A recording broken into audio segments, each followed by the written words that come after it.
हटिया हटिया वहाँ से हटा भाई वहाँ धरे दे हटा तू वहाँ से।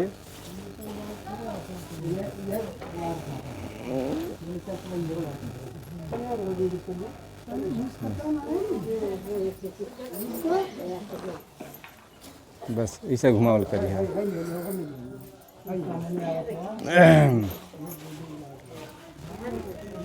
जय गुरुदेव जय गुरुदेव जय गुरुदेव नाम किसका जय गुरुदेव नाम किसका प्रभु का पावन नाम प्रेम से बोलें हर जगह मिलेंगे सबकी रक्षा करेंगे आने वाली मुसीबतों से बचाएंगे सबका दुख दर्द मिटाएंगे विश्व में शांति लाएंगे सबको निज घर पहुंचाएंगे इसलिए प्रेम से बोलें बाबा जी का कहना है बाबा जी का कहना है क्या खाने में होगी भलाई क्या खाने में होगी भलाई क्या खाने से हुए खराब क्या खाने से हुए खराब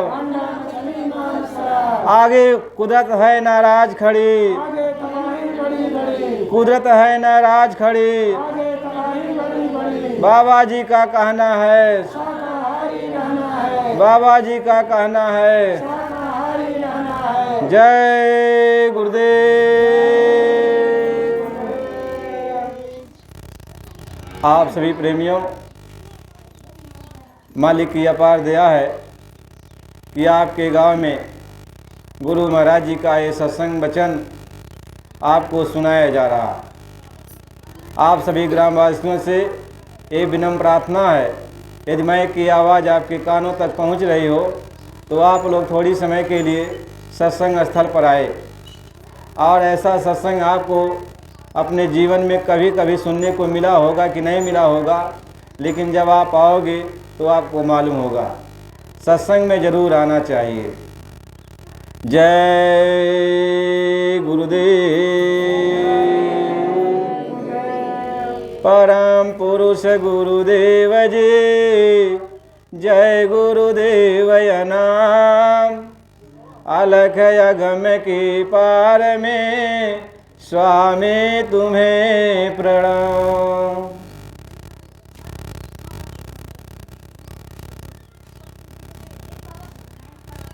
सतयुग से आज लो महिमा तेरो नाम विविधि भांति गाये सभी रवि के सौ क्या नाम। दाता सबके एक ही सदा रहें गुरुदेव तिनको लाख प्रणाम है सतगुरु जय गुरुदेव। कोटि कोटि करु वंदना अरब खरब प्रणाम चरण कमल बिसरू नहीं जय गुरुदेव नाम जय गुरुदेव। आप सभी भाई बंधुओं ये मालिक की दया है कि आप सबको सत्संग सुनने का ये अवसर मिल रहा है और सत्संग सामने बैठकर सुनना चाहिए। कहीं सत्संग जल जब कोई पाए और मैलाई सब कटे कटे जाए। जब आमने सामने आप सत्संग में बैठोगे आपको हम देखेंगे हम आपको देख रहे हैं मालिक का दर्शन होगा तो जो कुछ भी मैल है धीरे धीरे वो मैल साफ होती है धीरे धीरे मैल साफ होने लगती है।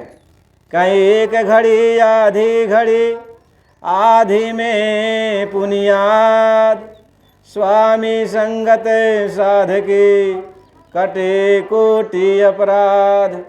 कहते हैं 1 घंटे आधे घंटे 15 मिनट जो भी समय मिले आपको सत्संग में ज़रूर आना चाहिए। और सत्संग में यदि आप आते हो यदि कोई मुसीबत आ रही है तो बगल से निकल जाएगी और नहीं आओगे तो मुसीबत टल नहीं सकती है, कहीं न कहीं कोई घटना घट जाएगी। लेकिन सत्संग में आने पर जो कुछ भी कर्म के कारण मुसीबत आती है वो कर्म साफ हो जाते हैं। इसलिए महापुरुष ये समझाते हैं कि सत्संग बहुत ज़रूरी है। सत्संग यदि मिल जाए, कहीं पर भी मिल जाए, तो सत्संग सुन लेना चाहिए। आप कहते हो कि अभी हमारा सत्संग सुनने का समय नहीं है, तो बताओ कब आप सुनोगे, कब सत्संग सुनोगे, कब समय आपको मिलेगा।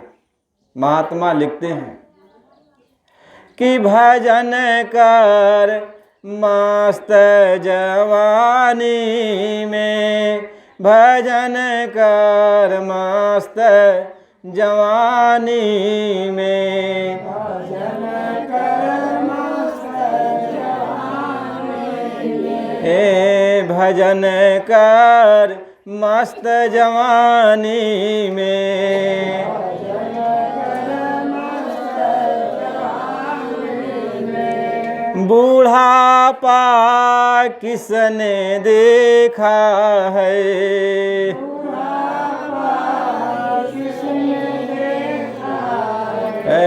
बुढ़ापा किसने देखा है, बुढ़ापा किसने देखा है, भजन कर मस्त जवानी में, भजन कर मस्त जवानी में। महापुरुष ये समझा रहे कि जब जवानी है, आपके शरीर में बल है, ताकत है, तो दुनिया का काम आप कर लेते हो। दुनिया का काम आप कठिन से कठिन कर लेते हो जब शरीर में बल है, ताकत है। और ये भगवान से मिलने का जो रास्ता है, आत्मा को जगाना है, भगवान की जो भक्ति करनी है, यह आप कहते हो बुढ़ापे में होगा। महात्मा ये समझाते हैं, आप ये कहते हो कि बुढ़ापे में होगा। बुढ़ापे में इसको रख देते हो और सारे काम को जवानी में करते हो।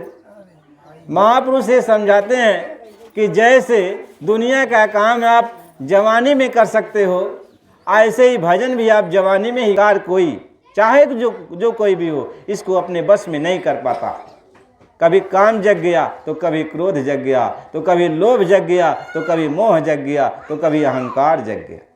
महात्मा ये समझाते हैं इन्हीं सभी विकारों के कारण यह जीव धोखा खा जाता है और यह कभी भी भगवान की प्राप्ति नहीं कर सकता, इसकी आत्मा नरकों में चली जाती है। महात्मा इसलिए समझाते हैं हमें भगवान की खोज करनी है। भगवान है कहाँ?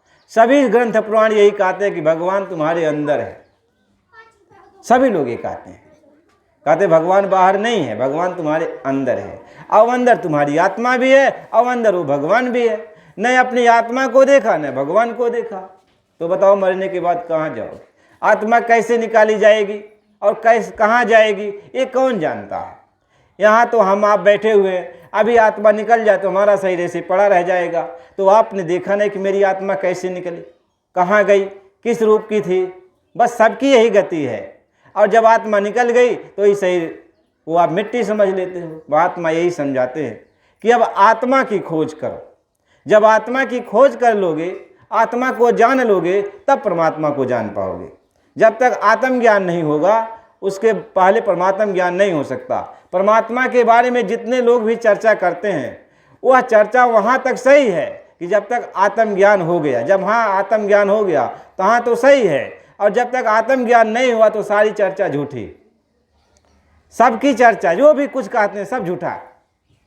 लेकिन जब आत्मज्ञान हो जाएगा, यानी अपने आत्मा को देख लोगे, तब परमात्मा को जान पाओगे, तभी परमात्मा को जान पाओगे।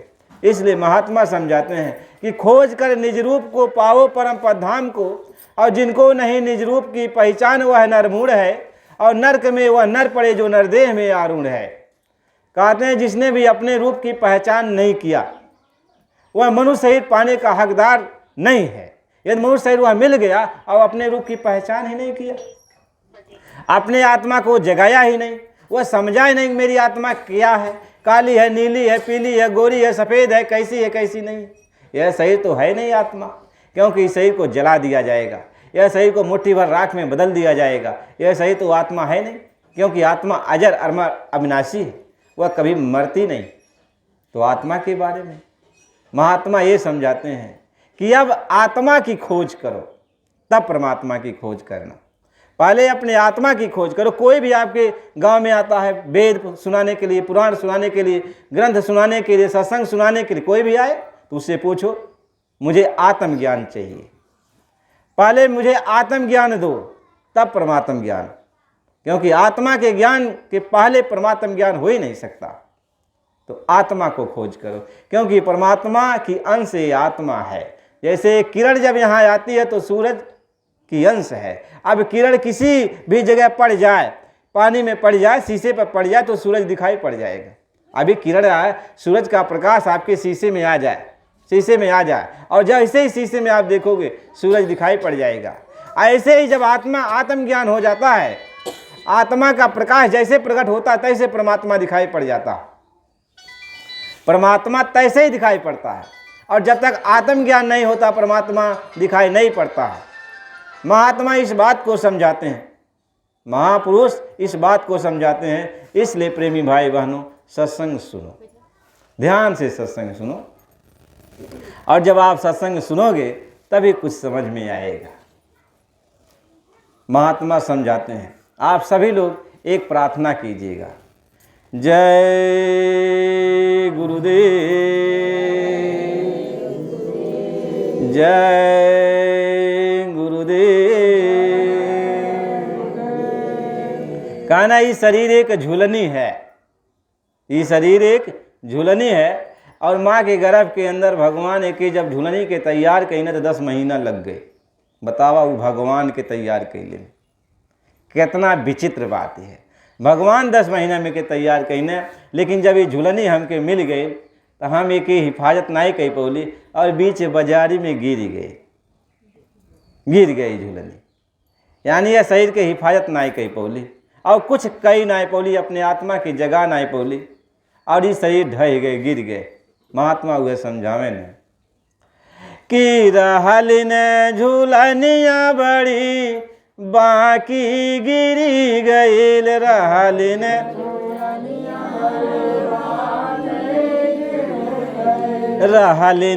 झूलनिया बड़ी बाकी गिरी गईल,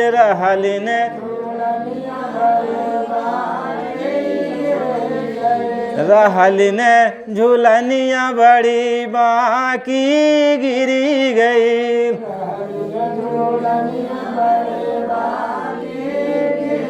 कहे बहुत सुंदर रहल, हीरा जैसन अनमोल रहल। कैसे अपन बच्चा के कितना चूमाला चाटाला प्यार कराल, बहुत सुंदर रहल, लेकिन गिर गए। ऋण बनल कैसी रहल, कहती न गुनन की बानी झूलनिया, तीन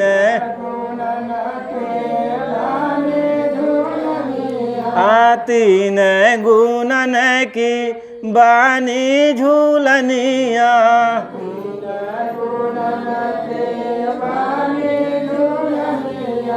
पाँच 25 लगल पाती गिर गईल, 5 25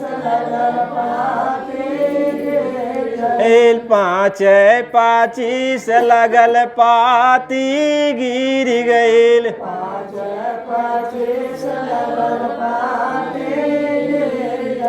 रहल न झूलनिया बड़ी बाकी गिर गई।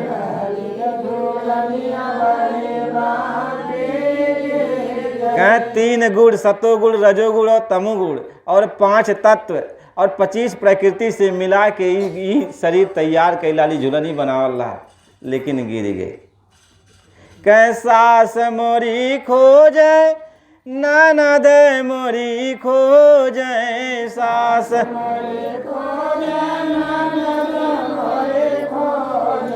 सास मोरी खोजे ननद मोरी खोजे,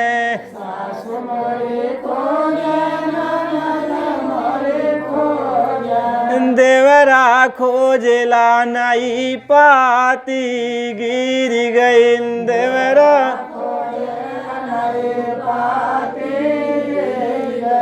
देवरा खोजला कि प्रथम आगम लोक में राचा, और दूसर अलख लोक रच लिया, और तीसर सत लोक पुनि रचा। कह 3 लोक मैंने रचा। पहला अगम लोक की रचना कर दिया, दूसरा अलख लोक की रचना कर दिया, और तीसरा सतलोक की रचना कर दिया। यानी इन 3 लोक की रचना करके मैं अपना 3 रूप बनाया। अलख लोक में मैंने अलख रूप स्थापित कर दिया, वहाँ मेरा अलख, मुझे लोग वहाँ अलग अगम कहते हैं। अगम लोक में मैंने अगम रूप स्थापित कर दिया, तो वहाँ मैं अगम पुरुष के रूप में हो गया कि लोग मुझे अगम पुरुष कहते हैं। और अलख लोक में मैंने अपना अलख रूप धारण कर लिया, तो लोग मुझको अलख पुरुष कहते हैं। और सत्य लोक में मैंने सत्य रूप धारण कर लिया, तो लोग मुझको सत्य पुरुष कहते हैं। कहते हैं इन 3 देशों में,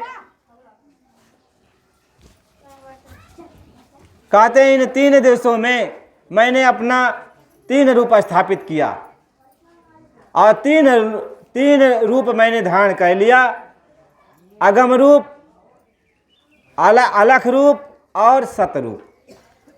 अब जिसको अगम पुरुष कहते हैं और अलख पुरुष कहते हैं और सत्य पुरुष कहते हैं। कहते हैं मैंने 3 लोक की ये रचना किया। वो अनामी महाप्रभु कह रहे हैं कि मैंने इन 3 लोक की रचना किया। कहते इन तीनों में मेरा रूप, कहते इन तीनों में मेरा रूप है। कहते यहाँ तक निजकार मुझको जानो, अपूर्ण रूप मुझे पहचानो। कहते इन तीनों में मैं पूरा हूँ। जो सतलोक में पहुँच जाता है वह अलख लोक में चला जाता है, अलख लोक से फिर अगम लोक में चला जाता है, फिर अगम लोक से अनामी धाम में चला जाता है। कहते ये 4 जो देश है, अनाम देश, फिर अगम देश, फिर अलख देश, फिर सतलोक, यह एक रस है, इसमें कोई कमी नहीं है। जो सतलोक में पहुंच जाएगा वह अलख में पहुंच जाएगा, वह अगम में पहुंच जाएगा, फिर वह अनामी धाम में पहुंच जाएगा। कहते इन तीनों में मेरा रूप, और यहां से उतरी कला अनूप। अब नीचे की रचना सुन लो, नीचे की रचना कैसे हुई और हम लोग नीचे कैसे उतारे गए। अब वो संत सदगुरु समझा रहे हैं कि जब सतलोक में सत्य पुरुष की बहुत समय बीत गया, रहते तो सतलोक के नीचे वाले स्थान पर बड़ी गंदगी थी। ये जितना ब्रह्मांड दिखाई नहीं पड़ता है, धरती आसमान, ईश्वर का, ब्रह्म का, पार ब्रह्म का सारा देश, वो सब सतलोक की नीचे वाली सतह पर था, नीचे वाली सतह पर था, वो गंदगी नीचे थी। महात्मा ये समझा रहे, तो सत्य पुरुष ने अपनी इच्छा पर नीचे की रचना किया। यानी आवाज़ जब निकाली, अपनी आवाज़ पर नीचे की सारी गंदगी, ये जो है ब्रह्मांड बना दिया नीचे का, यानी सतलोक से नीचे कर दिया। ये जो हम लोग जहाँ पर हैं मृतलोक, या इसके ऊपर स्वर्ग लोक, या उसके ऊपर वैकुंठ लोक, या ईश्वर का लोक, या ब्रह्म का लोक, या पार ब्रह्म का लोक, या महाकाल का लोक, ये सारे लोक की रचना सत्यलोक सत्य पुरुष ने की नीचे उतार कर। उन्होंने अपनी आवाज़ पर ये सारे ब्रह्मांडों की रचना कर दिया, यानी सत्यलोक से नीचे। अब ये सत्यलोक से खारिज कर दिया। अब ये सारी चीज़ें कभी सतलोक में जा ही नहीं सकती, कभी नहीं जा सकती। यह नीचे की रचना है, इसको ब्रह्मांड की, इसलिए इसको ब्रह्मांड कहते हैं। अब महात्मा इस बात को समझा रहे, अब ये तो सब बन गया रचना, सारे ब्रह्मांड बन गए, ये सारे आसमान बन गए, लेकिन एक भी आत्मा इसमें नहीं थी। केवल उनकी आवाज़ पर ये सारी रचना बन गई। भागो मत आप लोग सुन लो तब जाना, क्योंकि बार बार ये मिलने वाला नहीं है। इसके बाद हुआ क्या? अब जो 16 ब्रह्म यानी सत्य पुरुष के 16 पुत्र जिनको काल कहते हैं, वो कभी कभी सत्य पुरुष से लड़ाई कर बैठते थे। जैसे हम लोग हैं, हम लोग यहाँ आपस में तू मैं करते हैं, ऐसे वो 16 पुत्र उनके, वो सत्य पुरुष से लड़ाई झगड़ा कर देते थे, यानी कहा सुनी कर देते थे। उन्हीं 16 पुत्रों को सत्यपुरुष ने अपनी आवाज पर नीचे उतार दिया। उन्हीं 16 पुत्रों को सत्यपुरुष ने अपनी आवाज पर नीचे उतार दिया।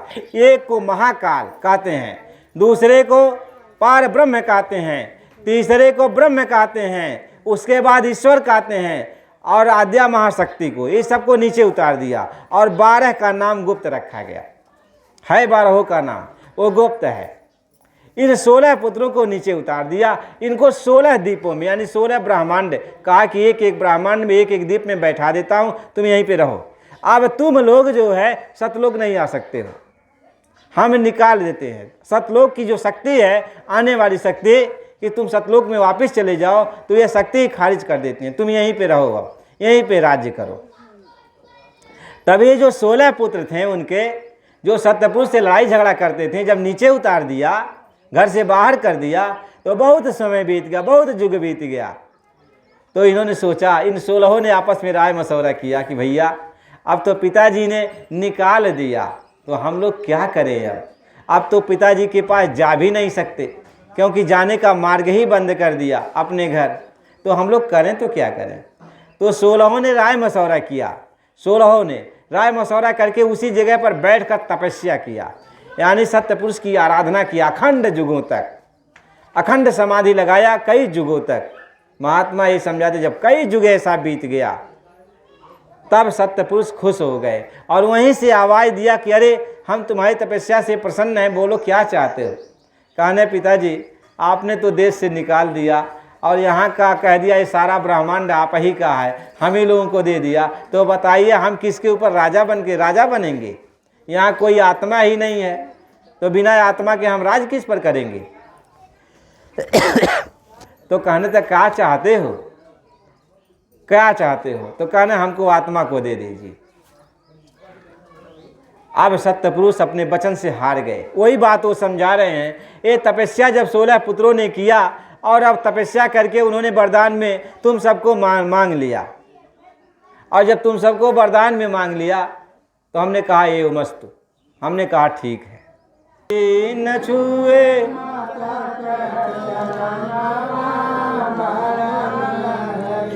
न छुए माता के चरणवा बड़ा लहरी,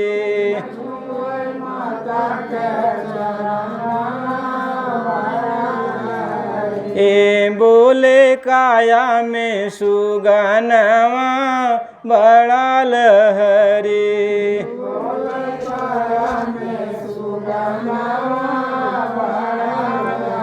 अरे बोले काया में सुगनवा बड़ा लहरी,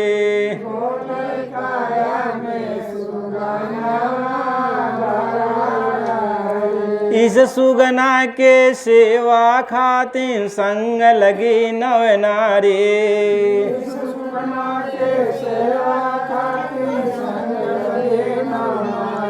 इस सुगना के सेवा खातिर संग लगे नव नारी,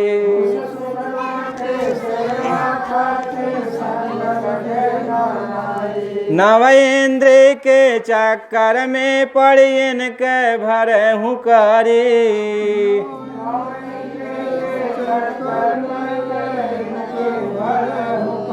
न मान संतन कहानवा बड़ा लहरी,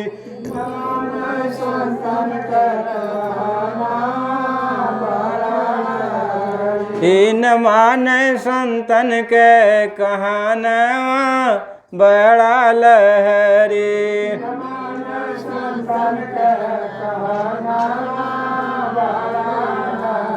ए बोले काया में सुगनवा बड़ा लहरी,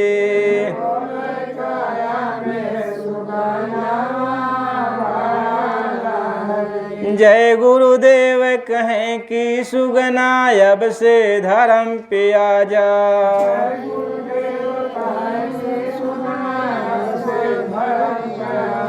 जय गुरुदेव कहें कि सुगना अब से धर्म पे आ जा,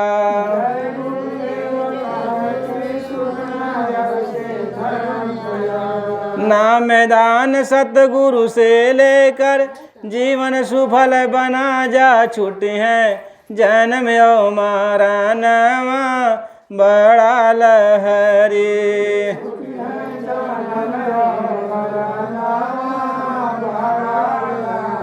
ए छूटी हैं जन्म और मरणवा बड़ा लहरी।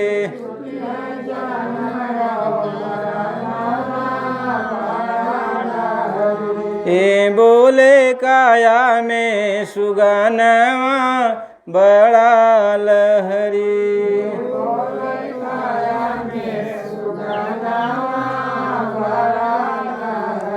जय गुरुदेव। मालिक की बड़ी दया हुई कि आप सब लोग इतना समय तक बैठे रहे और मालिक के वचन को सुनते रहे। हम धन्य हैं और आपसे बहुत छोटे हैं।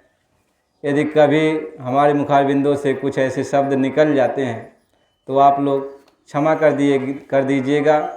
और सबसे बड़ी बात यह है कि यदि आप लोग मानते हो, समझते हो कुछ, तो हमारी एक बात ज़रूर मान लीजिए। आपके घर में मोबाइल होगा तो उसमें ये सर्च ज़रूर कर लीजिए और जय गुरुदेव हरिनाथ के नाम से सर्च कर लीजिएगा और रोज़ सत्संग सुना करिएगा। यही हमारी आपसे प्रार्थना है। हम आपसे और कुछ नहीं चाहते। सत्संग सुनेंगे तो आपकी आत्मा जाग जाएगी, क्योंकि ऐसा जो सत्संग है कहीं आपको मिलता नहीं है।